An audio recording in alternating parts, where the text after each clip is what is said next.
का स्वागत है आप सभी का स्टडी आपके यूट्यूब चैनल पे। और मैं हूँ सुजीत वर्मा। आप यहाँ पे स्क्रीन पर देख रहे हैं प्रारंभिक समाज। यदि आप सीटेट का तैयारी कर रहे हैं तो ये एसएसटी पेपर से लिया गया है, ठीक है, जिसमें हम लोग इस चैप्टर में पढ़ेंगे, वीडियो में पढ़ेंगे हिस्ट्री, इतिहास। यह दूसरा चैप्टर है। इससे पहले हम लोगों ने पहला चैप्टर पढ़ लिया था जिसका नाम था कब, कहाँ और कैसे, और उसका क्वेश्चन का प्रैक्टिस भी मैंने करवा दिया है।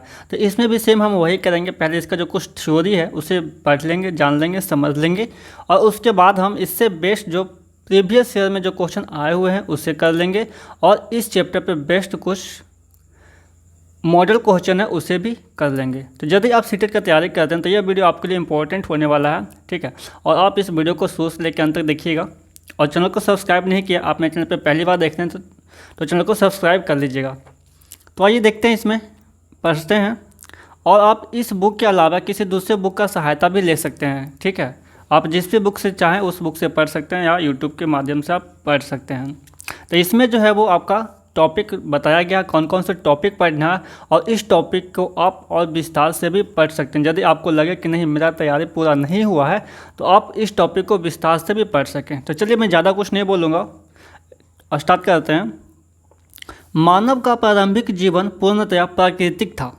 हम बात करें प्रारंभिक समाज का, हम जो पढ़ रहे हैं उसका नाम है प्रारंभिक समाज, ठीक है। तो उस समय की बात को हम जानेंगे। मानव का प्रारंभिक जीवन पूर्णतया किस पर निर्भर था? प्राकृतिक पर। आप पॉइंट बाय पॉइंट देखते जाएंगे, और आप एक कॉपी और पेन लेकर के ज़रूर बैठिएगा। और जो भी बात आपको इम्पोर्टेंट लगे, वैसे तो मैं आपको बता दूंगा कौन सी बातों को लिखना है, कौन सी बातों को नहीं लिखना है, लेकिन उसके अलावा भी आपको लगे नहीं ये मुझे लिखना चाहिए तो आप लिख लीजिएगा, ठीक है। क्योंकि उससे आपका एक नोट्स तैयार होते जाएगा, और ये जो नोट्स तैयार होगा ना, इससे आपका एक भी प्रश्न नहीं पूछेगा, एक भी प्रश्न जो है वो सॉलिड छूटेगा नहीं, ठीक है। तो मानव का प्रारंभिक जीवन पूर्णतया प्राकृतिक था। मानव प्रधानता अखेट पर निर्भर करते थे।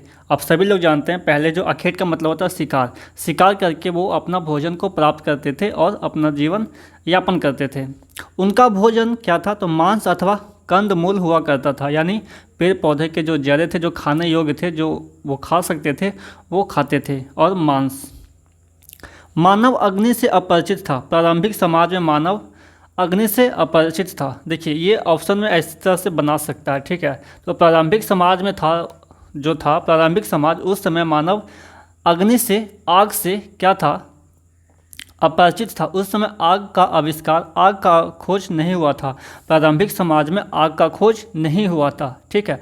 तो आप सिर्फ मेरा वीडियो को ध्यान से सुनेंगे, देखेंगे भी तो आपका बहुत सारे पॉइंट्स क्लियर हो जाएंगे, और आप सीटेट में या किसी भी और भी एग्जाम में बैठे हैं तो आपके नंबर जो हैं वो ज़्यादा आएंगे। तो मेरा बस कोशिश यही है कि आपको जो मैं टॉपिक बताऊंगा उस टॉपिक को आप ध्यान से पढ़ें और ध्यान से देखें, और इस टॉपिक को आप चाहें तो विस्तार से भी पढ़ेंगे।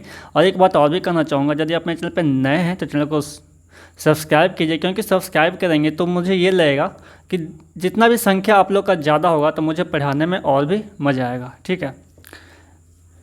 तो यहाँ पे देख लिए, एक बार फिर से मैं रिवीजन कर दूँ, उसके बाद कंटिन्यू चलेंगे, बीच में कोई बातचीत नहीं। मानव का प्रारंभिक जीवन पूर्णतया प्राकृतिक था। मानव प्रधानता अखेट पर निर्भर करते थे। अखेट का मतलब होता है शिकार। उनका भोजन मांस अथवा कंदमूल हुआ करता था। मानव अग्नि से अपरिचित था। किस, कब? प्रारंभिक समाज में मानव अग्नि से अपरिचित था। ये पॉइंट लिखने योग्य है, आप लिख लीजिए। उनके पास कोई निवास स्थल नहीं था, ठीक है। उनके पास कोई निवास स्थल नहीं था। घर, जैसे आज के समय में हम लोग घर में रहते हैं, उस समय उनका कोई घर नहीं था, होता था। उनका जीवन पूर्णतया खाना बदोश व घुमक्कर था। खाना बदोश का मतलब समझ सकते हैं, खाने के लिए वो इधर उधर घूमते रहते थे, उससे हम लोग बोलते थे घुमक्कर, ठीक है। उनके पास खाना बदोश थे, है ना। अभी खाना खा लिया तो अगले टाइम के लिए उनको खाने के लिए व्यवस्था करना पड़ता था। लेकिन अभी के टाइम में क्या है कि अभी जो हम लोग खाना खाते हैं तो साल भर का स्टॉक रख के चलते हैं, साल भर 2 साल का स्टॉक रख के चलते हैं, जो अनाज ख़राब ना हो। और वो भी ख़राब हो, जो अनाज ख़राब हो सकता है तो उसको और ज़्यादा दिन तक कैसे हम लोग सुरक्षित रख सकते हैं। तो ये लोग खाना बदोश थे। अभी खाना खाए ना तो फिर 3, 4, 5, 6 घंटे के बाद मनुष्य को खाना चाहिए, भूख लग जाती है, ठीक है। तो फिर उनको अगला टाइम के खाना के लिए उनको व्यवस्था करना पड़ता था। इस तरह से इन लोग का जीवन चलता था। और वो घुमाकर इसलिए थे क्योंकि एक स्थान पे खाना पर्याप्त नहीं होता था, तो क्योंकि उस टाइम क्या था, उपज नहीं हो कर सकते थे, उनका इतना डेवलप नहीं था माइंड, ठीक है। तो वो घुमक्कर थे, जहाँ उनको खाना मिलता था वहाँ रुक के खाते थे, फिर आगे बढ़ते चलते थे। जहाँ भी खाना बस प्राकृतिक के द्वारा जो दिया हुआ था वो प्राकृतिक से ही वो सब कुछ प्राप्त करते थे। तो मनुष्य कृषि कम तथा पशुपालन से परिचित नहीं थे। मनुष्य कृषि कर्म तथा पशुपालन से परिचित नहीं थे। मनुष्य कृषि कर्म यानी मनुष्य को कृषि करना नहीं आता था। उस समय उनका माइंड उतना डेवलप नहीं था कि कृषि कैसे करना है, कृषि का विकास नहीं हो पाया था। और पशुपालन से परिचित नहीं थे, अब वो पशुओं को भी नहीं पालते थे। यानी उस समय मनुष्य पशुओं को भी नहीं पालते थे, तो वो कुत्ता को भी नहीं पालते होंगे, क्योंकि सबसे पहला पालतू जानवर तो कुत्ता ही बना, ठीक है। तो प्रारंभिक समाज जो है उस टाइम में ना अग्नि का आविष्कार हुआ था, ना कुत्ता को पालतू जानवर बनाया गया था। इस काल में मानव खाद्य पदार्थों का मात्र उपभोग था, न कि उत्पादक। यानी उस काल में, किस काल में, प्रारंभिक समाज में मानव जो है वो उस समय सिर्फ खाना खाने जानता था, लेकिन उसका उत्पादन करने नहीं जानता था। इसलिए यहाँ पे कहा गया है कि इस काल में यानी प्रारंभिक समाज के काल में मानव खाद्य पदार्थों का मात्र उपभोक्ता था, सिर्फ खाने उसको आता था, लेकिन कैसे उसको उपजाना है वो चीज़ उन लोगों ने उस समय तक नहीं सीख पाए थे। की उत्पादकता है ना, उस काल में मानव खाद्य पदार्थों का मात्र उपभोक्ता था, न कि उत्पादकता। भारतीय उपमहाद्वीप में 20 लाख वर्ष पहले, आज से 20 लाख वर्ष पहले आप सोच समझ सकते हैं, आरंभिक मानव रहते थे। आरंभिक मानव का जो समय काल था आज से 20 लाख वर्ष पहले, समझ लीजिए कितना होता है, जिन्हें हम खाद्य संग्राहक के नाम से जानते हैं। यानी जो आज से 20 लाख पहले जो मानव रहते थे उन्हें हम किस नाम से जानते हैं, तो खाद्य संग्राहक के नाम से जानते हैं। उनका जीवन प्राकृतिक था, यानी प्रारंभिक समाज में जो मानव जीवित थे, रहते थे, उनका जीवन कैसा था, प्राकृतिक था। इस पॉइंट को आप लिख लें। वे आखेट पर निर्भर करते थे, इस पॉइंट को भी लिख लें। वे आखेट पर निर्भर करते थे। उनका भोजन मांस व फल फूल हुआ करते थे। जहाँ पे मैं अंडरलाइन कर रहा हूँ रेड से, आप उसे लिख लेंगे। उनका कोई निवास स्थान नहीं था। उनका कोई जो स्थान था वो निवास स्थान नहीं था। आज यहाँ रुके तो कल वहाँ रुक गए। कहने का मतलब है जैसे कि आज किसी शहर में रुके, अगला दिन चलते चलते जहाँ रात हो गई उसी जगह पे रुक गए। आदि युग में मानव कृषि कार्य व पशुपालन से परिचित नहीं था। आदि युग में जो है वो मानव कृषि कार्य व पशुपालन से परिचित नहीं था। कहने का मतलब है उनको कृषि करने नहीं आता था और पशुओं को वो पालने नहीं पालते थे, क्योंकि उनको पता ही नहीं था कि कृषि करने से क्या होगा, कृषि कैसे कर सकते हैं, पशु को पालने से हमें क्या फ़ायदा क्या नुकसान है, पशु को कैसे पालेंगे, ठीक है। वो सिर्फ उनका अपना भोजन दिखता था। और ये कह सकते हैं कि उनका जो माइंड जो है वो डेवलप नहीं हो पाया होगा।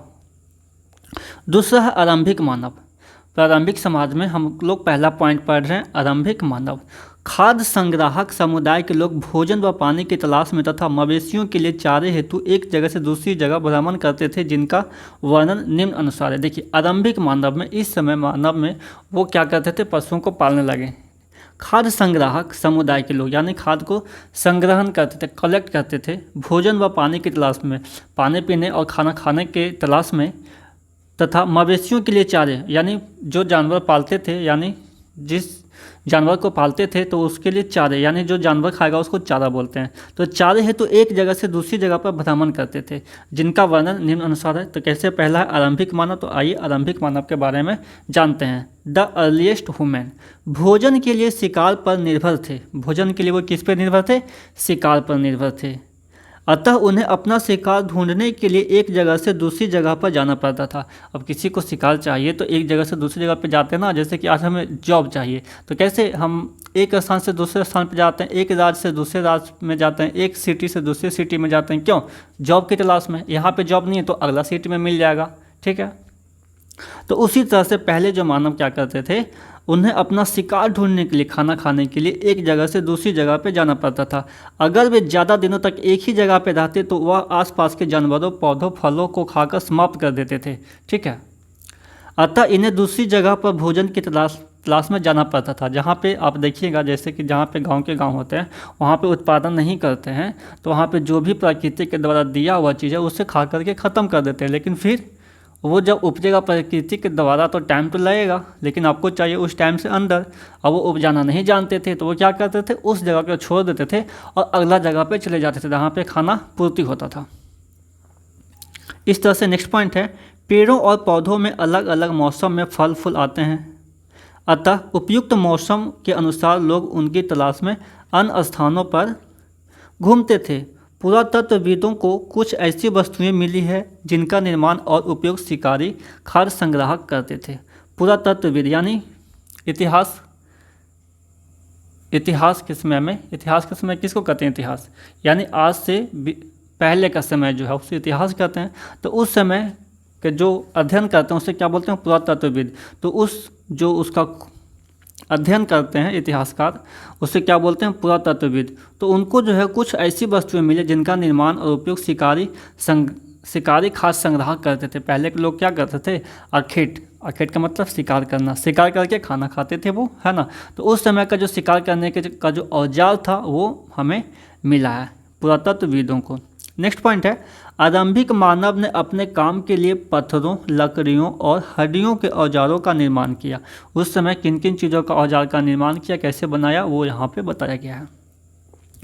इनमें से पत्थरों के औजार आज भी बचे हैं। जो औजार पत्थर के, लकड़ी के और हड्डियों के, जानवरों के हड्डी खाते थे, ठीक है, जानवरों को जो खाते थे मांस, तो उनका जो बचा हुआ हड्डी था तो वो नुकीला होता था, तो उन्हें पत्थरों की तरह उनको घिसना नहीं पड़ता था, वो ऑलरेडी नुकीला होता था तो उनके लिए आसान होता था। इनमें से कुछ औजारों का उपयोग फल फूल काटने, हड्डियों और मांस काटने तथा पेड़ों की छाल और जानवरों की खाल उतारने के लिए किया जाता था। नेक्स्ट पॉइंट है आपका, कुछ औजारों के साथ हड्डियों या लकड़ियों के गुट्ठे लगाकर भाले और बाण जैसे हथियार बनाए जाते थे। आप समझ सकते हैं कि जैसे नुकीला चीज़ है तो जानवर के एकदम नज़दीक नहीं जा सकते हैं, तो उसमें कोई लकड़ी बना करके थोड़ा सा बड़ा कर दिए तो उनको शिकार करने में आसानी होता था। कुछ औजारों से लकड़ियाँ काटी जाती थी। लकड़ियों का उपयोग ईंधन के साथ साथ झोपड़ियाँ और औजार बनाने के लिए भी किया जाता था। नेक्स्ट पॉइंट है आपका, आरंभिक मानव का निवास स्थल। आरंभिक मानव पुरा स्थलों में रहते थे। पुरा स्थल उस स्थान को कहते हैं, पुरा स्थल समझ लीजिए, पुरा स्थल उस स्थान को कहते हैं जहां औजार, बर्तन और इमारतों जैसी वस्तुओं को अवशेष मिलते हैं। यानी जहां पर वो शिकार करने का जो औजार रखते थे तो वहां, तो उस जगह को क्या बोलते थे, पुरा स्थल। वस्तुओं का निर्माण लोगों ने अपने काम के लिए किया था और बाद में वे उन्हें वहीं छोड़ गए।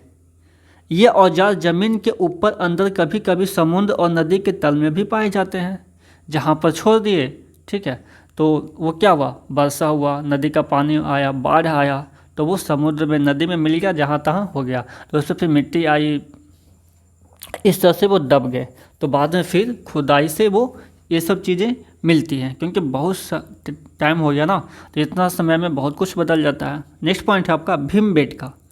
हुंसगी एवं कुरनूल गुफाएं भारत में ऐसे पूरा स्थल हैं जहां पर शिकारी खाद्य संग्राहकों के होने के प्रमाण मिलते हैं। यानी उसके बाद लोग रहते नहीं थे, उनका रहने की जगह नहीं था, लेकिन उसके बाद बरसात में, ठीक है, जब तूफान आया उस समय लोग फिर धीरे धीरे गुफा का निर्माण कर लिए। यानी पत्थरों के बीच में जो खाली जगह होते थे उस जगह पे वो अपना बचाव करते थे। तो ये सब जगह जो है वो कुछ बनाए भी और कुछ प्रकृति के द्वारा भी बनाया हुआ था, तो उसी का नाम है, यहाँ पे आप देख सकते हैं, जैसे भीमबेटका, हुंसगी एवं कुरनूल गुफाएं भारत में ऐसे पूरा स्थल हैं जहाँ पर शिकारी खाद्य संग्राहकों के होने के प्रमाण मिले हैं।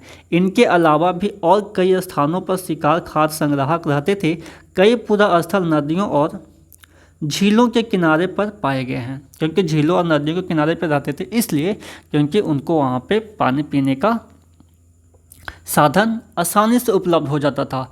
और दूसरा कारण ये भी था कि जितने भी जंगल में जानवर रहते हैं तो वो पानी पीने के लिए नदी के किनारे या झील के किनारे ही आएंगे, तो उनको शिकार करने में आसानी होता था, उनको शिकार मिल जाता था और पानी भी पीने का उनको साधन मिल जाता था, क्योंकि मानव जो है वो बिना पानी का तो रह नहीं सकता।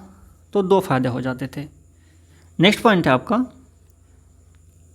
भीमबेटका आधुनिक मध्य प्रदेश में स्थित आवासीय पूरा स्थल है। भीमबेटका जो है वो कहाँ है आपका, तो मध्य प्रदेश में है स्थित आवासीय पूरा स्थल है जहाँ आदि मानव रहते थे। यहाँ स्थित गुफाओं और कंदराओं में वे इसलिए रहते थे क्योंकि यहाँ उन्हें बारिश, धूप और हवाओं से राहत मिलती थी। गुफा, क्योंकि आज हम लोग घर में क्यों रहते हैं, समझ लीजिए, आज हम लोग घर में क्यों रहते हैं, आपको बारिश से बचाता है, धूप से बचाता है ना, तेज़ हवाएं तूफान चलती है उससे बचाता है। तो उस समय भी तो उन लोगों को बचाव चाहिए। जैसे जैसे उनका माइंड विकसित करते गया वैसे वैसे वो उन चीज़ों का निर्माण करते गए। तो ये सब जो है ना, तो भीमबेटका जो है वो आज के मध्य प्रदेश जहाँ है उस स्थान पर है और वो उनका आवासीय पूरा स्थल है क्योंकि उन्हें गुफा जो है वो उन्हें बचाता था, किससे, उन्हें बारिश से, धूप से और हवाओं से उनको राहत मिलती थी। ऐसी प्राकृतिक गुफाएं विंध्य और दक्कन के पर्वतीय इलाकों में भी मिलती है। ये जो भीमबेटका में जो है वो आपका प्राकृतिक गुफा है, प्रकृति के द्वारा बना हुआ है, ठीक है, क्योंकि धूप और बारिश से पत्थर टूटते हैं हवा से, है ना, तो वहाँ पे काफ़ी बड़े मात्रा में छेद होने के कारण उसमें लोग फिर रहने लगते हैं। तो ऐसी प्राकृतिक गुफाएं हैं वो विंध्य और दक्कन के पर्वतीय इलाकों में भी मिलती हैं जो नर्मदा घाटी के पास हैं। नेक्स्ट पॉइंट है आपका पाषाण औजारों का निर्माण। पाषाण उपकरणों को प्रायः दो तरीकों से बनाया जाता था।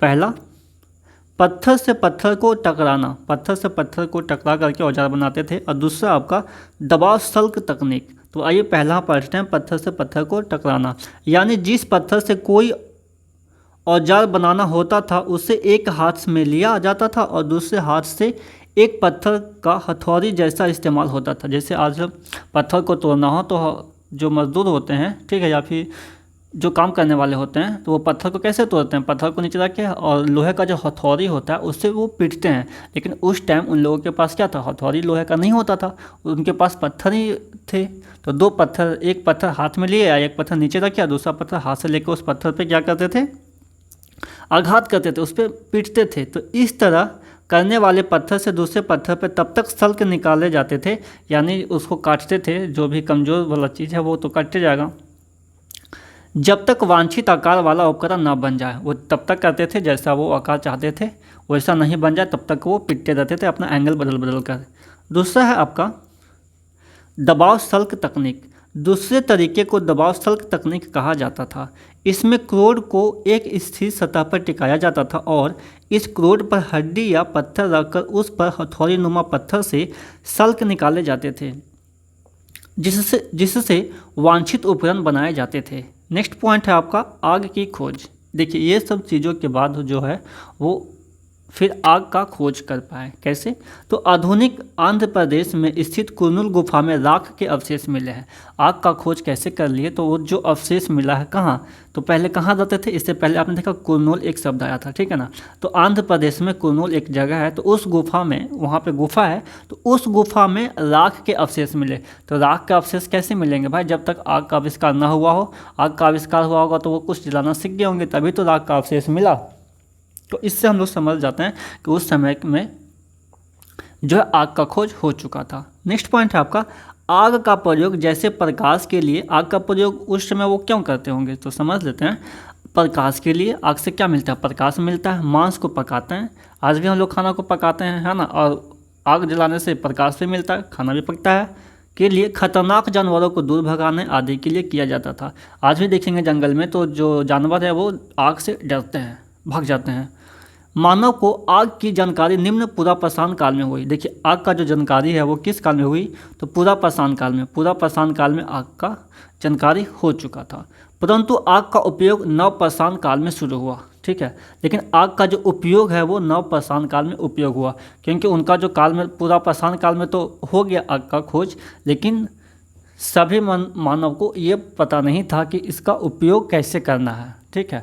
जैसे जैसे समय बीतता गया लोगों को ये पता होते गया कि इसका क्या फ़ायदा है और क्या नुकसान है, तो फिर ये इनका एरिया जो है प्रयोग करने का विकसित हो गया, बढ़ गया। तो नवपाषाण युग में आग का उपयोग तेज़ी से होने लगा और आग का जो खोज है वो पूरा पाषाण काल में हो गया था। 1 पॉइंट 2 पॉइंट, पहला पॉइंट में पूरा पाषाण काल में आग का खोज हो चुका था, दूसरा पॉइंट में आग का उपयोग वो नवपाषाण काल से शुरू हो गया था ज़्यादा मात्रा में, ठीक है। तो आप इस दोनों पॉइंट को लिख लेंगे। चलिए नेक्स्ट पे चलते हैं। भाषा एवं कला, इसके बाद आग का तो खोज हो गया, ठीक है, खाना खाने पीने भी लगे, आखिर तक के बाद फिर वो खाना पका के खाने लगे जब आग का आविष्कार हो गया। तो इसके बाद जो पॉइंट आता है वो भाषा एवं कला, जहाँ से आपका सीटेट में प्रश्न आता है। इससे पहले जो भी टॉपिक था सारे टॉपिक से आपका प्रश्न आता है। तो ये भाषा और कला के बारे में कुछ बातें को जान लेते हैं। होमो हैबिलिस सबसे पहले बोलने वाले लोग थे। सबसे पहले बोलने वाले लोग कौन थे? तो होमो हैबिलिस। बोली जाने वाली भाषा और कला का विकास लगभग 40,000 से 35,000 वर्ष पूर्व हुआ था। देखिए 40,000 वर्ष से 35,000 वर्ष पूर्व पहले हुआ था। सेकंड पॉइंट है, आरंभिक मानव ने अपनी कलात्मक क्षमता का प्रयोग शैल चित्रकला के रूप में किया। उनका जो कलात्मक क्षमता का जो था, कौशल था, वो कैसे पता चलता है? तो शैल चित्रकला के रूप में पता चलता है। नेक्स्ट पॉइंट है, जिन गुफाओं में आरंभिक मानव रहते थे उनमें से कुछ की दीवारों पर चित्र मिले हैं। जैसे आज भी देखते हैं छोटे बच्चों को, उनको पेंसिल या ड्राइंग वाला जो पेंसिल होता है वो दे दीजिए तो वो दीवार पे क्या करते हैं, लगाते रहते हैं, कुछ बनाते रहते हैं, उनको जैसे भी जो भी समझ में आता है वो करते रहते हैं। तो उस प्रकार से जो है वो कुछ आरंभिक मानव जिन गुफाओं में रहते थे तो वहाँ पे जो है वो दीवार पे कुछ चित्र बना दिए, ठीक। तो इन चित्रों के कुछ सुंदर उदाहरण भी हैं। जैसे बच्चा शुरू में किस तरह से लिखता है, जहाँ तहाँ जिस तरह से वो कर देता है, ठीक है, उसके बाद जब वो पकड़ना सीख जाता है पेंसिल को तो वो सुंदर राइटिंग में ड्राइंग सुंदर बनाने लगता है। तो इस तरह से इन लोग भी इन चित्रों को कुछ सुंदर उदाहरण मिले, उनमें से कुछ अच्छा करते थे, बनाते थे। तो कुछ सुंदर उदाहरण मिले मध्य प्रदेश और दक्षिणी उत्तर प्रदेश की गुफाओं से प्राप्त हुए हैं। कहाँ? तो मध्य प्रदेश और दक्षिण उत्तर प्रदेश की में जो गुफा है वहाँ कुछ सुंदर उदाहरण मिले चित्र का। इन चित्रों में जंगली जानवरों का सजीव चित्रण किया गया है, जंगली जानवर का चित्र बनाया गया है कि आप उसमें देखेंगे तो उसमें आपको पता चलेगा कि कैसे जानवर भाग रहे हैं और जो शिकार कर रहे हैं उसके पीछे भाग रहे हैं, कोई डंडा उठाए हुए हैं, कोई भाला उठाए हुए हैं, इस तरह का चित्र से पता चलता है। नेक्स्ट पॉइंट है आपका प्रागैतिहासिक काल। पुरातत्व शास्त्रियों ने प्रागैतिहासिक काल द प्री हिस्टोरिक पीरियड के लिए कई नाम दिए जिनको क्या कहा जाता है? युग कहा जाता है, जो निम्नलिखित हैं। पहला पुरापाषाण काल है। आइए इसमें देखते हैं क्या मेन पॉइंट हैं। तो पुरापाषाण ग्रीक शब्द पोलियो और लिथिक से मिलकर बना है। पुरापाषाण जो है वो ग्रीक शब्द पोलियो और लिथिक से मिलकर बना है, जहाँ पोलियो का मतलब पुराना, पोलियो का मतलब क्या होता है? पोलियो का मतलब होता है आपका पुराना। वहीं लिथिक का मतलब है पत्थर से। पोलियो का मतलब क्या होता है? पुराना, और लिथिक का मतलब है पत्थर से। सेकंड पॉइंट है 2 मिलियन वर्ष से लेकर 12,000 वर्ष पूर्व तक की अवधि को पुरापाषाण काल कहा जाता है। यहाँ पे देख लें पुरापाषाण काल का जो समय है वो क्या है? 2 मिलियन वर्ष से लेकर 12,000 वर्ष पूर्व तक की अवधि को पुरापाषाण काल कहा जाता है। पुरापाषाण काल को 3 काल में विभक्त किया गया है। पुरापाषाण काल को कितने काल में विभक्त किया गया है? तो 3। ये 3 कौन कौन से हैं इसे देख लेते हैं। आरंभिक, मध्य एवं उत्तर पाषाण काल। पहला जो है आरंभिक है, दूसरा मध्य है और तीसरा जो है उत्तर पाषाण काल है, ठीक है। नेक्स्ट पॉइंट है भारत में पुरापाषाण काल के दौरान शुतुरमुर्ग होते थे। अपने मूवी में, हॉलीवुड के मूवी में, ठीक है, या बॉलीवुड की किसी मूवी में, या आप यूट्यूब पर सर्च मारेंगे तो आपको शुतुरमुर्ग मिल जाएगा, ठीक है। तो भारत में पुरापाषाण काल में के दौरान शुतुरमुर्ग होते थे। शुतुरमुर्ग के अंडों के अवशेष महाराष्ट्र के पटने पूरा स्थल से प्राप्त हुए हैं। इनके कुछ छिलकों पर चित्रांकन भी मिला है तथा अंडों से मनके भी बनाए जाते थे। नेक्स्ट पॉइंट है आपका भीमबेटका, हुंसगी, कुरनूल गुफाएं कुछ पुरापाषाणिक स्थल हैं, क्योंकि इन जगह पे आदि मानव रहते थे। जो जंगल में रहते थे पहले उसे क्या बोलते हैं? आदि मानव। तो आदि मानव रहते थे और जो गुफा में कुछ चित्रकारी करते थे, तो ये सब गुफा का नाम है जो कहाँ है। तो ये पुरापाषाण काल का उदाहरण है। नेक्स्ट पॉइंट है आपका मध्य पाषाण काल। यह वह समय था जब पर्यावरणीय बदलाव प्रारंभ हुआ। देखिए पर्यावरण का जो है वो क्या हुआ? बदलाव प्रारंभ हुआ मध्य पाषाण काल में। 12,000 वर्ष पूर्व से लेकर 10,000 वर्ष पूर्व तक के काल को मध्य पाषाण काल कहा जाता है। मध्य पाषाण काल का समय क्या है? 12,000 वर्ष से लेकर 10,000 वर्ष पूर्व। ठीक है। इस काल के औजार प्रायः छोटा हुआ करते थे, यानी मध्य पाषाण काल में जो औजार मिलते थे वो कैसा होता था तो वो छोटा होता था, जिनको सूक्ष्म पाषाण उपकरण कहा जाता है। नेक्स्ट पॉइंट है आपका नवपाषाण काल। यह 10,000 वर्ष से पूर्व से लेकर उसके बाद के काल को नवपाषाण काल, ठीक है, न्यूलिथिक पीरियड कहा जाता है। यहाँ नव का अर्थ नए से है। नवपाषाण काल क्यों कहा गया? क्योंकि यहाँ पे नव का मतलब नया से है। इसका काल क्या है? 10,000 वर्ष से लेकर के अब तक के बाद के जो भी काल है उसे नवपाषाण काल कहते हैं। नवपाषाण काल को इंग्लिश में क्या बोलते हैं? न्यूलिथिक पीरियड कहा जाता है। यहाँ नव का अर्थ नए से है। इस काल में पत्थर के औजार परिष्कृत हुए तथा धातुओं के हथियार भी उपयोग में आने लगे। आपने अभी कुछ देर पहले यह जाना था कि उस समय का जो औजार होता था वो किससे बना होता था? हड्डियों से, पत्थरों से, लकड़ियों से बने होते थे। लेकिन नवपाषाण काल में धातुओं का हथियार मिलने लगा। धातु के हथियार बने होते थे नवपाषाण काल में। नेक्स्ट पॉइंट है बुर्जहोम, मेहरगढ़, कोल्डिहवा, डाओजली, होर्डिंग, महागढ़ा, हल्लूर, पयामपल्ली आदि प्रमुख नवपाषाणिक स्थल हैं। ये सब देखिए नाम याद रखिएगा। नवपाषाण में कौन कौन सा स्थल का उपयोग किया गया है, कौन कौन से नाम आते हैं, ये आपको पता होना चाहिए, क्योंकि इससे आपका क्वेश्चन काफ़ी आसानी से हल हो सकता है, गलती नहीं होगा। चलिए नेक्स्ट चलते हैं। तो बस ये था आपका यहीं तक में, ठीक है। और जो टॉपिक है देखिए नवपाषाण काल में सिर्फ इतना ही टॉपिक नहीं है, ठीक है, और भी विस्तार से आप इसे पढ़िए। मेरा बस एक उद्देश्य था कि आपको मैं टॉपिक बता दूं और पढ़ना कैसे क्या है उस तरह से आप उसको करें। तो पहले क्या है, जो भी आपको जो टॉपिक है उस टॉपिक को आप पढ़िए और पेंसिल से अंडरलाइन कीजिए। जो भी पॉइंट लगे कि ये इंपॉर्टेंट पॉइंट्स है उसको अपने कॉपियों में लिखिए, ठीक है। इसके बाद का जो मैं वीडियो आपको मेरे चैनल पे जो अपलोड होगा वो क्वेश्चंस का प्रैक्टिस होगा। इस वीडियो में हम लोग ने थ्योरी पढ़ लिया है, कैसे क्या, इसे और विस्तार से पढ़ें आप, क्योंकि इतना से क्लियर नहीं होने वाला सीटेट, ठीक है। सीटेट पेपर 2 के लिए आपको और मेहनत करना पड़ेगा। मेरा बस एक उद्देश्य था कि आपको बता दो कैसे क्या करना है। तो आप इसी तरह से करेंगे, नोट्स जरूर बनाएंगे। और इसके बाद का जो वीडियो है वो तो मैं अभी बताया ही हूँ कि जो प्रीवियस ईयर में जो क्वेश्चन पूछे गए हैं उसे मैं आपको बताऊंगा, ठीक है। तो उसका प्रैक्टिस कर लेंगे। तो हमारे साथ आप बने रहिए। यदि आप मेरे चैनल पर नए हैं, चैनल को सब्सक्राइब नहीं किया तो चैनल को सब्सक्राइब कर लें और बेल आइकन को प्रेस कर लें। तो चलिए फिर मिलते हैं नेक्स्ट वीडियो में।